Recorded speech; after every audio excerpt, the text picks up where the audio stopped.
It was the year 1932 in November. In Balat in Istanbul, a jolly, smiling child was born. The arrival of the second child, a male child following the beautiful Rochelle, was an event celebrated at Gülman's home. Every prayer for a long and healthy life was said in his honor. He was named Kemal, since he was the grandson of Kemal the blacksmith. Balat was really just a village in Istanbul. It wasn't that big. And it used to have a unique community of its own. In my time, the population consisted mostly of Jews and Greeks. Since Fener was the neighboring district and Muslims were in the minority, so it was a place where there were many cultures living with each other. The place where I lived was 13 Shalinga Street. We had our own house there, and as far as I knew, that house had been in my family for many generations. So many. It was a 3-story house, and most of us lived in 2 stories.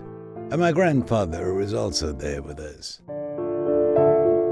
His father, Master Lemmy, was a very good-natured man. On the other hand, his grandfather, whom he admired, was very tough. He learned to smile and be at ease from his father, and how to assert himself from his grandfather.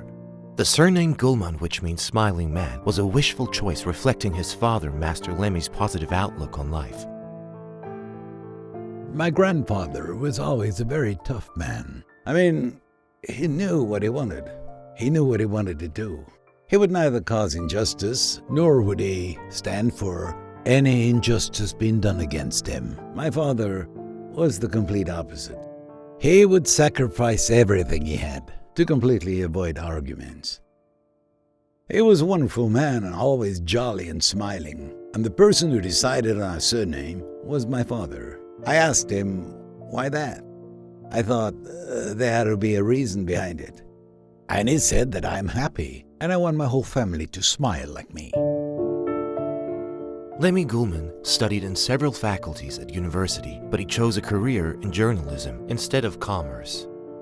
Atatürk's principles meant a lot to their father. He raised his kids according to the Turkish Republican values. He was proud of his son for the deep love he had for Mustafa Kemal.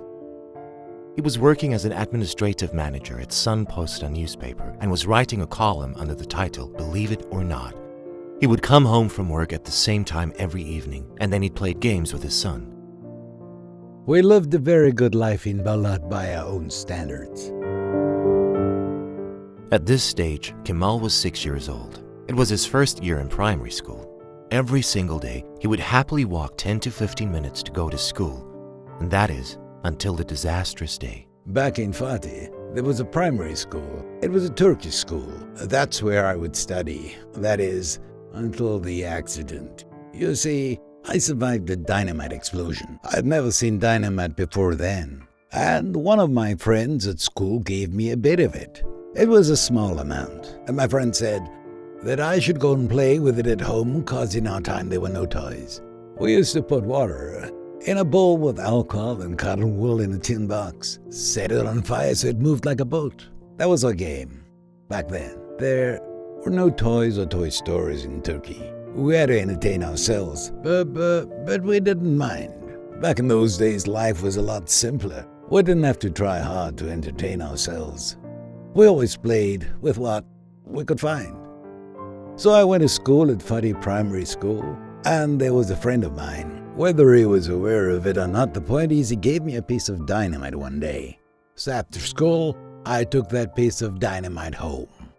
Both my father and my grandfather were at home sitting in our garden. I took that piece of dynamite, and so I put the dynamite into that bowl. And after that, I lit the match. They didn't even notice what I was doing. I lit a match, it went boom, a big explosion, and my fingers were gone.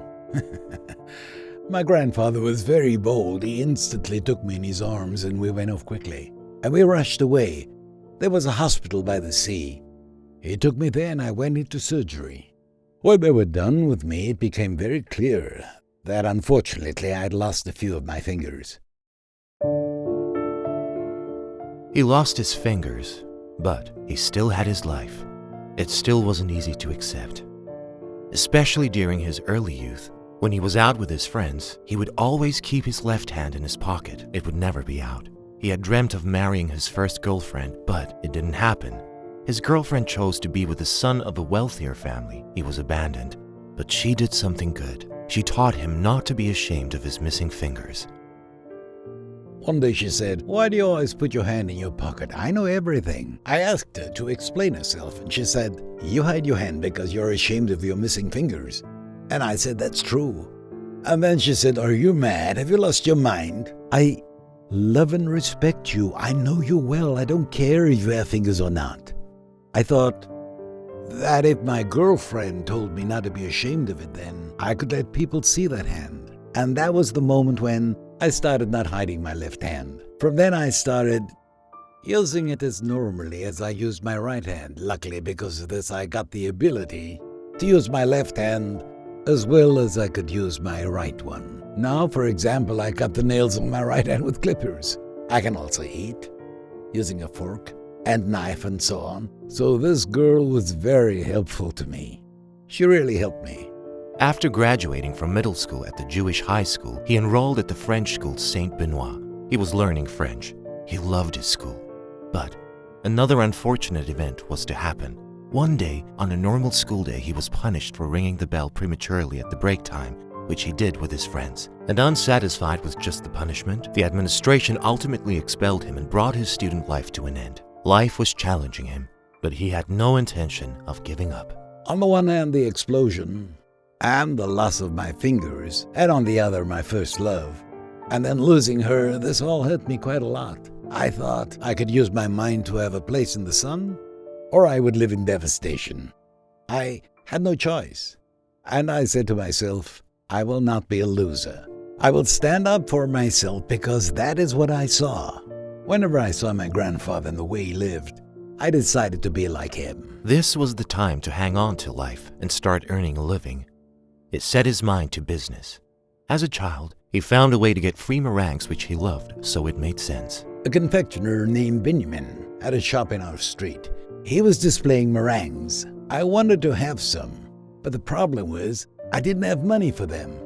I came up with an idea, so I went in and said to him, "Mister, give me 6 meringues. Let me sell 5 of them for any price you want, and let me eat one of them." And he said, "Since you're so polite, here you go. Sell 5 of them and you can have the 6th one." It was my favorite routine in the summer. I would go and take 6 meringues. I would sell 5 to my 5 friends, and the last one was for me. And I would enjoy it so much. And in our street, there was a bakery, and right next to the bakery, an Albanian man. Oh, he used to sell fried liver. He would fry them right there, and I like fried liver, but again, I had no money. So I offered him the same bargain. But he said, "No way, I can't give you 1 out of 6. My sandwiches cost more. How about 1 for 11? I saw that there was no other option, so I said, "Okay." And so he gave me 11 fried liver sandwiches. I took them and sold them immediately. I paid the guy for 10 of them, and I kept 1. I can't tell you how happy I was when that happened. It wasn't just because I was happy to be getting liver. It was as if all of a sudden I became independent. I was the person who made his own money and who could feed himself. That was a massive boost for me. It meant that I had grown up. I had become a man. With everything that happened, that was a very important thing for me. It changed my whole life. He was a 16-year-old with no education and no job, but he still had big dreams. His father had taught him the power of smiling, and he had promised his grandfather, who was now watching him from the heavens, that he would never give up. He would never be weak. He'd use his imagination and keep on working. He started off by selling clothespins. Since school days were done, there was nothing to do at home, so I started selling goods. Then I met a friend who sold clothespins. They were wooden pegs. These days, they are made out of plastic. Back in those days, they were made of wood. He bought them from the manufacturer, and he took them to Tahtakale in Istanbul. At that stage, it was the center of trade. It was home to every kind of business you could think of, so he would distribute clothespins to stores in Tahtakale. That's how he earned his living. I saw him doing this. I asked him how he did it. He said he bought them from the manufacturer and took them to Tatakale. I said I didn't have a job on Mondays. I said, let's do this together. And he said, okay. I had a don't think of getting a commission fee from me because I need money. He said it's okay, just a small amount and you can keep it. You won't be making much, all right? The cloth spin business didn't last long. He didn't earn much, and he was also scared of taking the bus every morning with all the risks he had to face. He was really scared. While trying to get off the crowded bus, a friend of his had died getting stuck in the door, and so the cloth spin business came to an end. After that, he became a sales clerk, and although he was soon going to leave this job by learning one of his biggest lessons. My job there was to take the incoming goods, put them on the shelves, and to put the customers' goods in crates and place them in the warehouse. While I was busy doing that job, a friend of mine came and said, I work in the fabric store. Yes, and we throw away the scraps, 'cause they're worthless. I asked him to bring some. So he did, and I saw that it was a very beautiful fabric. At that time I wanted to own a necktie, but I didn't even know how to wear one properly. But I still wanted one because I had none, and I just wanted to wear it so that I could look handsome and neat. I had this idea that wearing a tie would fix everything. So anyway, he brought me a piece of fabric and I took it home. And then, with my own hands, I created a necktie. My friend saw it and he was very impressed with it. The next day, he came with 2 pieces of fabric. He said, look, I found 2 pieces. You're gonna make 2 ties, one for you and one for me. And I said that since you're bringing me the fabric, of course I'll do that. I'd be happy to. My friend gave me the fabric and left. And then his boss came. And he said, my boy, did the employee come here? And of course I said that he did. He asked me what he brought and I said 2 pieces of fabric. He said, let me see. Here you go, sir. Why'd he bring them? I told him everything about the tie. He liked it so much he brought me 2 pieces to make one for him. Then he asked me if I was mad. He told me that the man stole his fabric and that he brought it here to me. No way, no way. What do you mean he stole it? What do you mean? He demanded it back and said he would fire him. He was shouting and cursing as he walked away. Once he had gone, my boss came up to me. He said, do you use stolen goods? And I said, didn't you hear that, boss? The guy brought them, but I had no bad intentions. Only just found out that he stole them. He said, you have to know everything about the goods that you buy. You have to check the source. Only when you know for sure that it's not stolen, you can take it. That'll teach you. Look, I'm gonna fire you. I can't employ you here anymore. So he gave me the sack. And then I realized that I had learned a lesson. I am not supposed to touch anyone's property without looking at it thoroughly and being completely sure about it. I have to make sure it was legitimately sourced and that it hasn't come to me through bad means. He was fired from his job, but he learned something that would prove to be very useful for him in his later life. It was during that time that he realized that land meant fortune.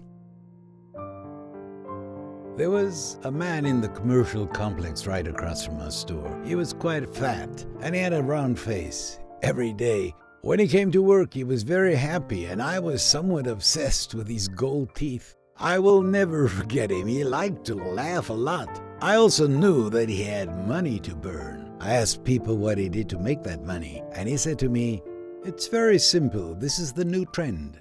He buys land in desolate places and divides them into plots. And then he turns them into estates and promotes them. He buys for 10 liras and sells for 100. He was unemployed again, and so asked for help from the person he trusted the most, his father. Since he was a journalist, he knew people in the printing sector. He made a phone call on his son's behalf. His request was warmly received. Kemal ended up getting a job at Monsieur Kino's office. And while he was running errands at the office, he came up with an idea to improve the business, and his idea proved useful to the establishment. It built profits, but he did not get his due. This event led him to build his very own business. What Kino did was to take orders for all kinds of materials, such as ink, newsprint, and brass printing supplies from daily newspapers, and then he would also import things from other countries. He imported goods from factories, received the commission, and sold them to newspapers in Turkey.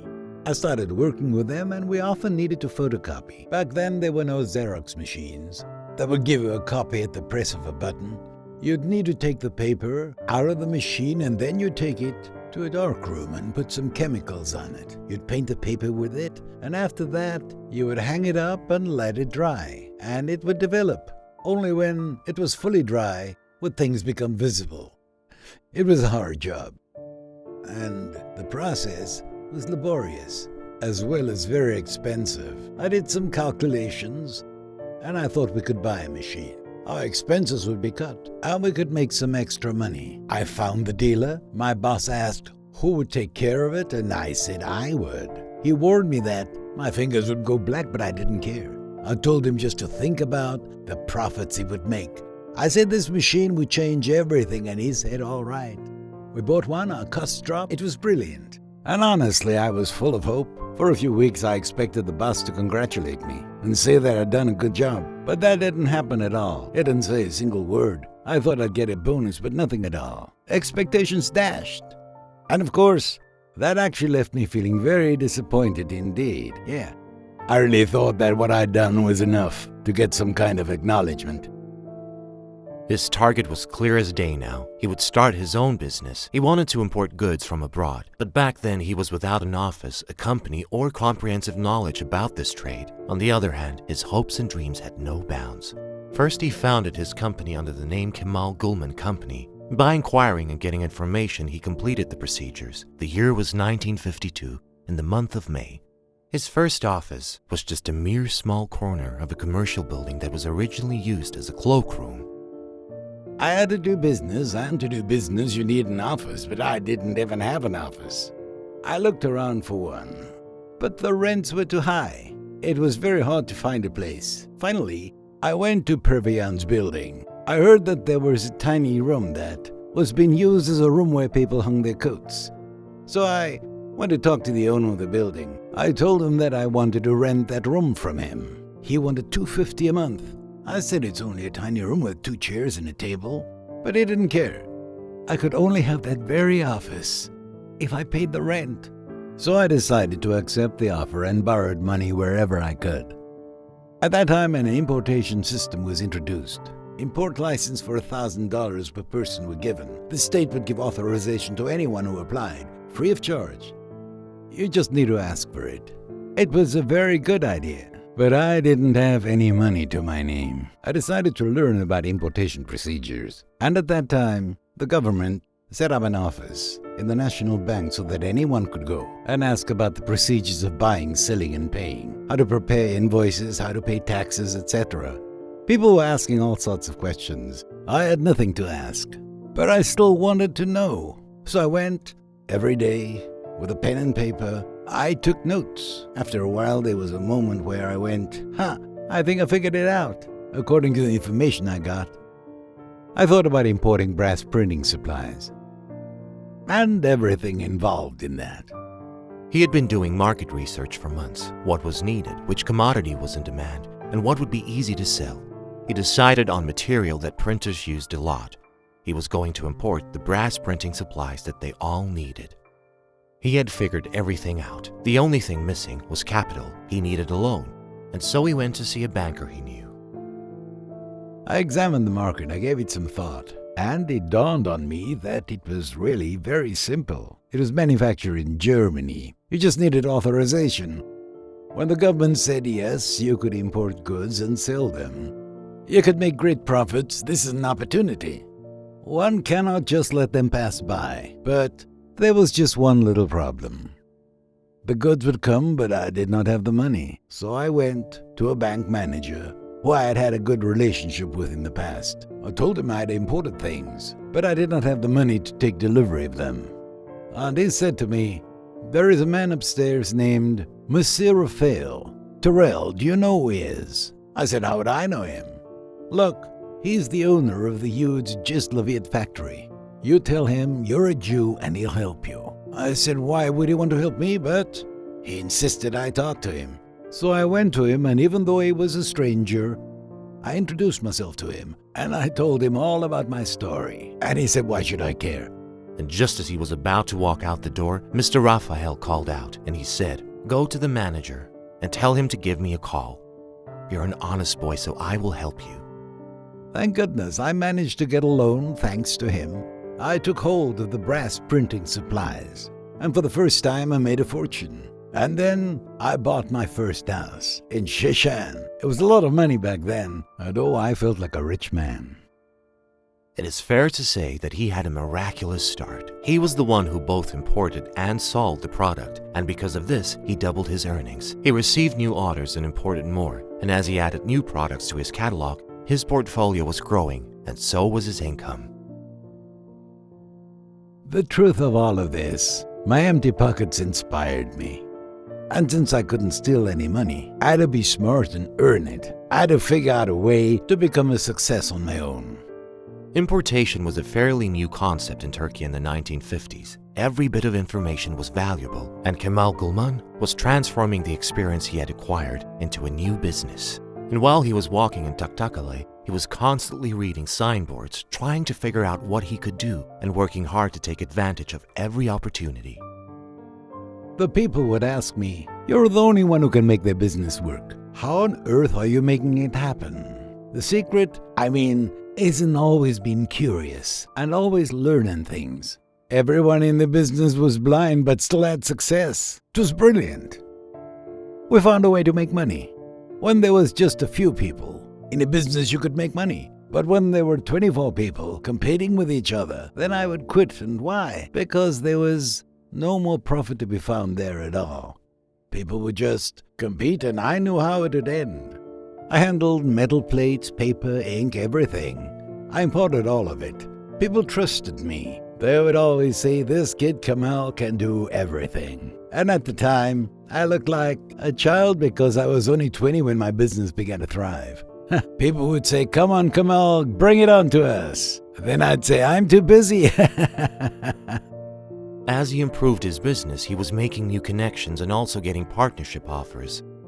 When the owner of a Tanplastic Beirut Vedendost offered him a partnership in the production of foam mattresses, Gülman's adventure in the industrial world began. And then we launched the mattress business. The raw material of those mattresses was polyurethane, and polyurethane was subject to authorization. Not everyone could get the license. One day Beirut said, "Look, I imported machines, so it's up to you to import the raw material. So listen, let's go into business and see how they sell." I said, "Okay, sure." We started this business together and he was absolutely right. The demand was high, and at that time cotton was the norm. Foam mattresses did not exist, at least in Turkey. Then how does one make a foam mattress? It's quite simple. You just feed the polyurethane into the machine blows it, it dilates, it grows so much in size, and then you have kilometers of it. Astonishing. The most crucial ingredient of foam mattresses was chemical raw materials, and Kemal Gülman had the necessary know-how to import them. Due to the languages he knew, he now became an experienced businessman who could travel from country to country and bring the scarce raw materials to Turkey. But of course, raw materials were not that abundant, although our production target was quite ambitious. European raw material producers were not easily convinced. We went abroad and visited all the factories. I made the deal with all the factories that produced this material. Soon enough, everything was going well. Gradually, he was starting to create his own style in the business world. And as soon as he made the profit he was aiming for in one business, he quickly looked for a new domain. He was leaving a partnership and making a new one.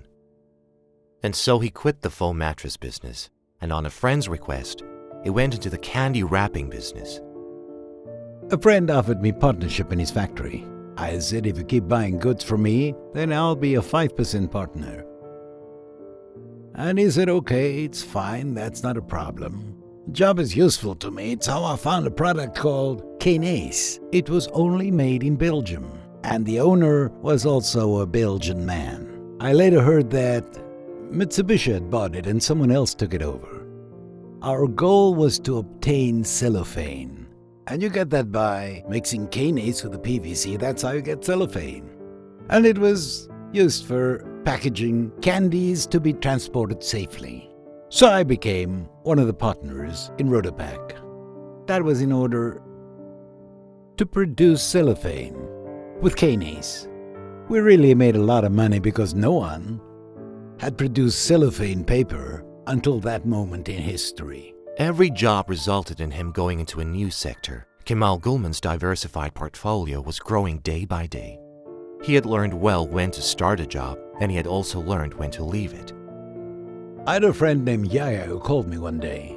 He said, "Kemal, I am importing these pneumatic tools, but I need a lot of money, and I can't afford it. Do you want to go into business with me?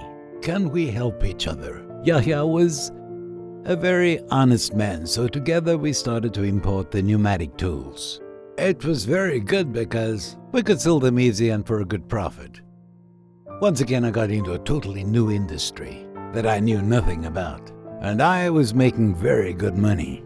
And then we started importing manual tools too, which we sold at Pasemba Bazari. I imported a lot of manual tools, but I had a motto. When the competition got too much, I wanted to quit that job and move to another, because 20% profit is not enough for me. Kemal Gülman's winning formula was a simple one. My aim was to always earn at least what I spent, and I never failed to do that. He moved his office from the tiny room in Prevoyan's building over to Kagaloglu, and then after to a splendid Art Nouveau building located in Tepebashi. The next sector he would get into was bathroom and kitchen supplies. The business was thriving, and someone said, "Brother, there is a building you should buy. It will really be worth it." I went and checked it out. It was a 7-story building designed by an Italian architect in an area called Tepebashi Paria. At first I was worried that such a big building would be too ambitious for me. But I had fingers in so many pies. I imported paper and pneumatic tools, as well as important chemical materials. I played an important role in every area. When I bought that building, every 2 floors was different. 2 floors were for printing, equipment paper. Next 2 floors were reserved for chemicals and cosmetics and so on and so forth. The other floors were manual tools and other things like that. We had it all covered. We were very busy importing our usual goods, in addition to a number of the new things to the products we sold. It was now the 1980s, a period when liberalism was the trend in the Turkish economy. Urbanization was on the rise, and the need for luxurious homes were in demand, and therefore built. He detected the growing need in the market and found in Italy the partner he was looking for. And I opened a few shops of my eldest in Tepebashi that only sold kitchen and bathroom supplies. Then I met Sibaldi in Italy, Count Sibaldi. He was a very influential man, Sibaldi. He was a nobleman. He had so much integrity, I've never met someone like that in my life. Meeting Count Sibaldi would be a very important turning point in his life. From Sibaldi, he got the first advice about buying real estate, which would later become a stepping stone.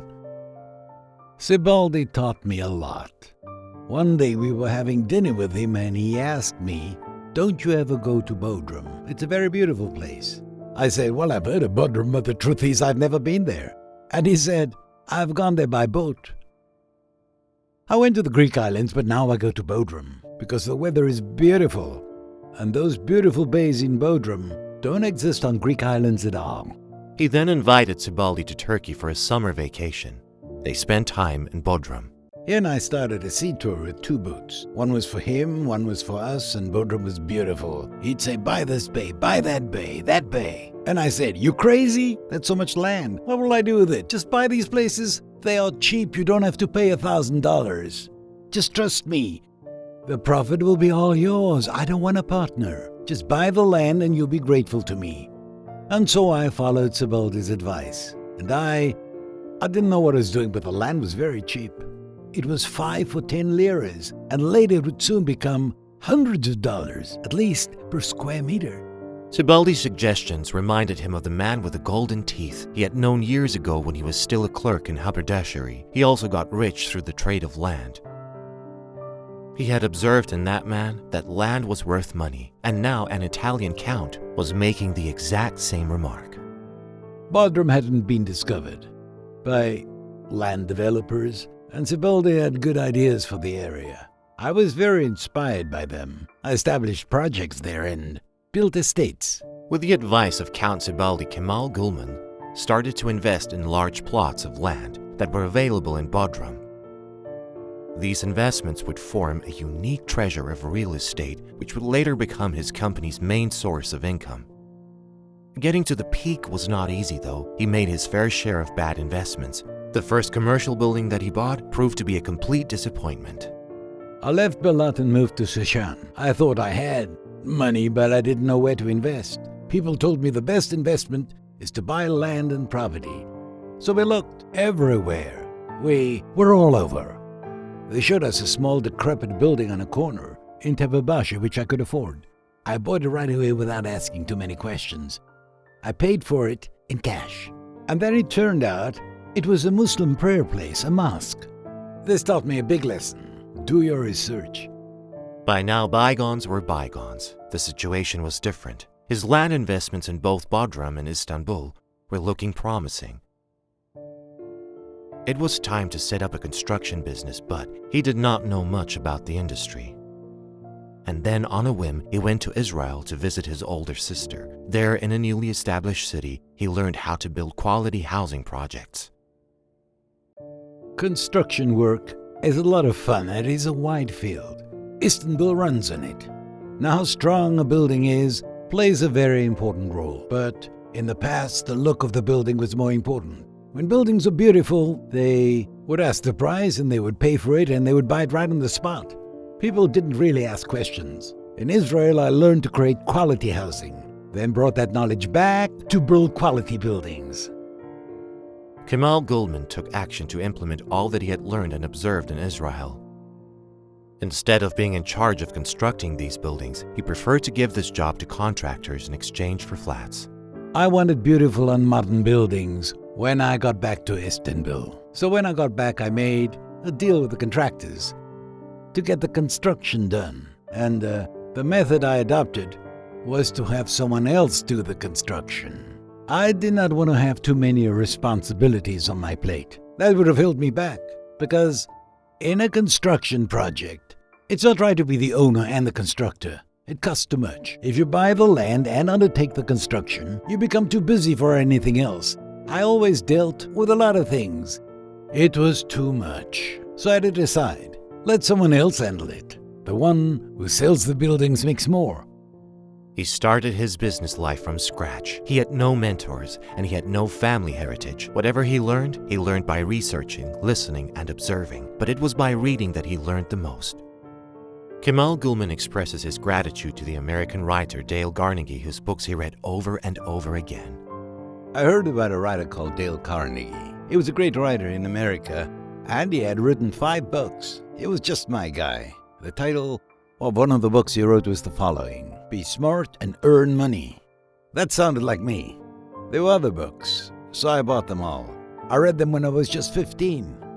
And then I read them when I was 20 and then at 25 again. So I learned a lot from Dale Carnegie. He shaped so much of who I am. This is how I acquired the habit of reading books, and books always inspired me a lot. They were my instruction manuals. Sometimes I practiced things he wrote, even though I thought differently. But he was always right and I was wrong. If I had done it my way, I would have lost money. But when I did it, the way he said it in the book, I made money. Since the 1990s, Kemal Gülman has established a lot of real estate projects. And by 2013, a new period would start in his business life, and it would be very important. He decided to hand over the business in a controlled and gradual manner to his son Polat, although there was one condition. The year was 2013, and I thought that I did as much work as I could do on my own while Polat was in Miami. I told him to come here. It was something that I had to work hard at, but eventually I managed to convince him to make his way back to Istanbul. And then I said, first of all, you need to work in another company to learn business. His son accepted his advice and worked and gained experience in the construction company. But Kemal Gülman had new conditions to hand over business to Polat Gülman. I saw his performance and that he started to learn the business. I said, okay, well then, quit the job you have and come back to our company. I chose you, out of your brothers, to head the company, but you should know that you will not be the only signing authority. You will be the most influential one. I mean, nothing can happen without your signature. But you can't do anything by yourself either. And that's how it goes today. None of my children can decide anything on their own. Polat can't do business with anyone without his brothers, giving the authorization. In this way, I ensured control over everything. At this time, Kemal Gülman started his business with foreign trade and real estate projects. The company he founded has today grown into a considerable size with investments in many different fields, from renewable energy to venture capital funds. When he looks back, Kemal Gülman describes himself as just a job hunter, and he thinks that what counts more than money is good business ideas. I was hunting for jobs that didn't exist, so it was my job to find them. For example, if one would say, this item doesn't exist, I would tell them that I could find it. I never thought I couldn't do it. There were many people who could actually do this, who knew foreign languages, who knew people, and who knew legislation. They wanted me to help them, so I helped them. But no one ever offered me jobs for free. And another important point is that I always quit jobs at the perfect time to get out. 2 people would become 4, and when that happened, I left the field, because that was the end of it. There were so many people who are very clever with money. Whoever comes up with a new idea will make a fortune. So when competition increased, I would walk away. Always being in control of what he does and trusting himself more than anyone else, Kemal Gülman has the following to say. A father wants to educate his son. So he calls out to his son, who is on the 2nd floor, "Come on, son, you're on the terrace. Jump down. Your father will catch you." And his son says, "If I jump, I'll break my head. You can't trust your father." And his son complains, No, I don't want to jump. No, jump now." The boy jumps, but the dad moves away and he hits the ground just like that he thought he would. He turns to his dad and he says, "You didn't catch me, huh?" Then his father says, "Then let that be a lesson to you, son." What is the point of the story? When you work, you can't even trust your father. Everything should be under control. Everyone opens their arms, but when you need them, they walk away. Business life is full of difficulties and even pitfalls. This is exactly why a business person should know the law. So it is no wonder that Kemal Gülman has been an avid reader of the government gazette as well as legal literature, always keeping track for the last 70 years. You should know the laws around everything you do. When it comes to the law, you can't be ignorant of it. The man who knows the laws will always win. Kemal Gülman shared his experience in business life with future generations in a book that he called Business Stories. The chapter titles in this book contain many recommendations to guide those who are new in business and who need to find their feet. The first rule of success is not to see anything as being impossible. The only things you need are perseverance and determination to create the best thing from scratch.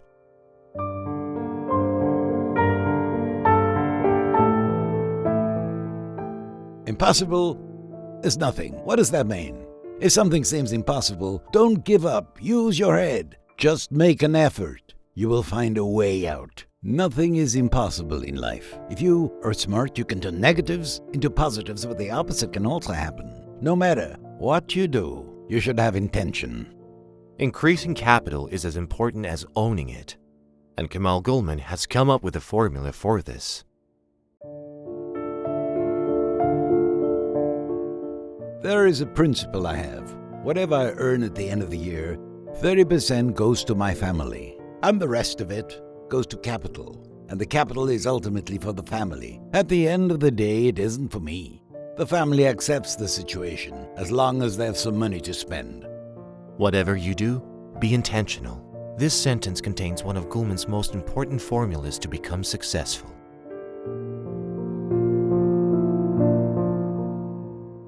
Many people just copy and imitate others. I mean, when they see that someone is making money, they think that they can do it as well. You say that you can do it, but have you done the research about this work? Did you read or learn anything about the laws and customs or the legislation? If your answer is yes, then do the job. If you haven't, don't do it, because you will encounter problems at every step. You will turn an invoice into a problem, or you import the goods. The tariff is wrong, so know what you're doing. In his view, every project comes from a dream. If you can't imagine a project, then don't start it at all.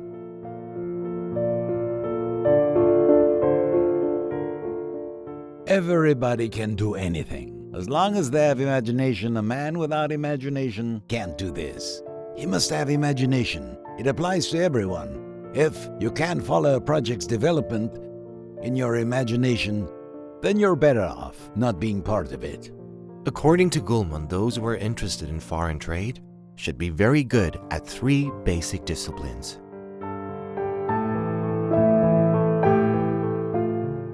I believe that young people should dream of their professional goals. Whatever they might do, they will do thanks to their dreams. And also, if you are going to undertake a job, you should be in control of the invoices, taxes, and anything else related to accounting procedures. And then, if you're going to import a product, you should know the custom laws. If I import a product, I must take care of customs. I must also do the bookkeeping, then sell it. And if I can handle doing all of these 3 things, then I can survive in the market. And if I can't, I will be lost and no one will be able to save me. Kemal Gülman has always had more than one project going at any given time. He recommends the same strategy to anyone who is interested in trade.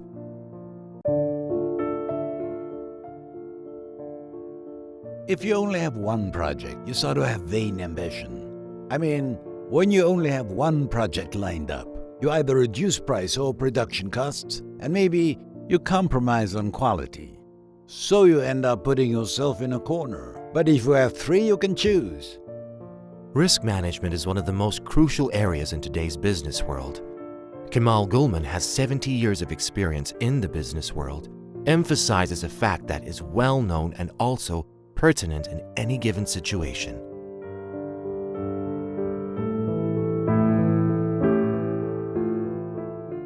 I always believe in taking precautions so that there's no chance of breaking the dish. Once it is broken, it is worth nothing. It doesn't matter how hard you work to fix it. There will definitely be a leak from one of the cracks. You should try beforehand not to break it. If you do, it's done. Always being humble, approaching people warmly and with a smile can bring one many opportunities in the business life. Gülman fully believes in this and addresses young people who have just started a career. Don't think that you are the king. Always respect people. Don't get angry. And don't stop smiling, because smiles are always free.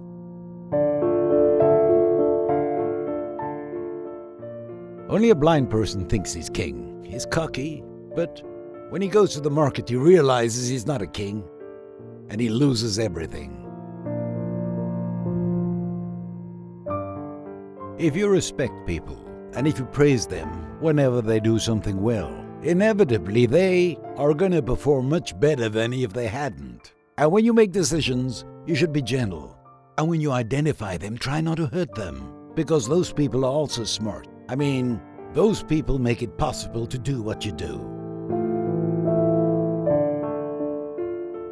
It is useless to be angry with anyone when in business, because being angry is troublesome in every way. Firstly, it causes trouble when you get angry. And secondly, if you want to patch things up, it causes more problems. It's best not to get angry with anyone. Smiles can offer you everything. They bring friendship, intimacy, and determination. Everyone loves a smiling man. But no one likes a man who is grumpy and complaining. No one likes that. It is the same in business. People cast you out. That's why the most important thing is to smile. Be sympathetic so people do the same to you. You might think others should do it first, and then you can be sympathetic. But that's not how it goes. Sympathize and smile. Kemal Gülman has always profited from the benefits of positive communication in his business life. He succeeded in making up for his shortcomings by establishing good relationships, learning foreign languages, and also educating himself. His familiarity with foreign languages has been one of his greatest advantages. He believes in today's business world, those who don't speak a foreign language don't have much of a chance. The greatest advantage is that you communicate with the other person yourself without using an interpreter to translate for you. I mean, I have done business with so many foreigners. I used their language to win them over and to persuade them. But a translator will translate for you, you will answer him and he'll translate for the other guy. This is not the best method for a good outcome. Throughout his career, Kemal Gülman visited many countries and cities around the world. He loves to travel and is fond of discovering new countries. And even though he travels frequently, he always comes back to one place, Istanbul. It will always be important to him. I was born in Istanbul. My great-great-grandfather was also born in Istanbul, and it's not possible for me to leave the city. I've traveled the whole world to satisfy my curiosity. But because this is where I was born, the pleasure I derive from being here is completely different. When I go to Europe for a long time, I buy kosher cheese and olives and feta, and I take it with me. It's not that there's no cheese there. There are 40 varieties, but that's how my taste was formed. What we have here is the best. Always optimistic and always full of hope, this is his stance in life. That's why he appreciates everything he has achieved, and when he looks back at his life, he says with peace of mind that he has done everything well and that he made the grade. I started from scratch. I had nothing at all. I set up a home and started a family, and I started my own business. I offered my children a company. I became prominent in foreign trade. What more could I possibly ask? This 90-year-old boy with a fresh spirit wakes up every day to learn something new. Every day he carefully reads the newspaper and business reports, and he takes notes. He continues to learn and to dream of new projects every day. And finally, in the year 2022, he worked for months and put his experience of 70 years in words. He experienced to the fullest extent to the excitement of launching a new project. When I take this book in my hands, I really can't believe I am the one who wrote it. It blows my mind. I actually didn't plan on writing a book. It wasn't on my to-do list. But my boy Polat told me that I am part of a long history. I can teach things. I always tell them my story. My memories will make sense to people. He said that I really should put them down in a book. He said he would read it and his brothers would read it and others would read it too. Every day Kemal Gülman is grateful for his life, for his successful career, rich experiences, and a smile he inherited from his father. He enjoys a peaceful and quiet life in his house in Tarabya. And there is one piece of advice that he will always give to everybody. Life is tough and conditions are tough. But don't let that stop you. Don't stop smiling, because smiles are gratuitous. They're always welcome, and they help you make friends.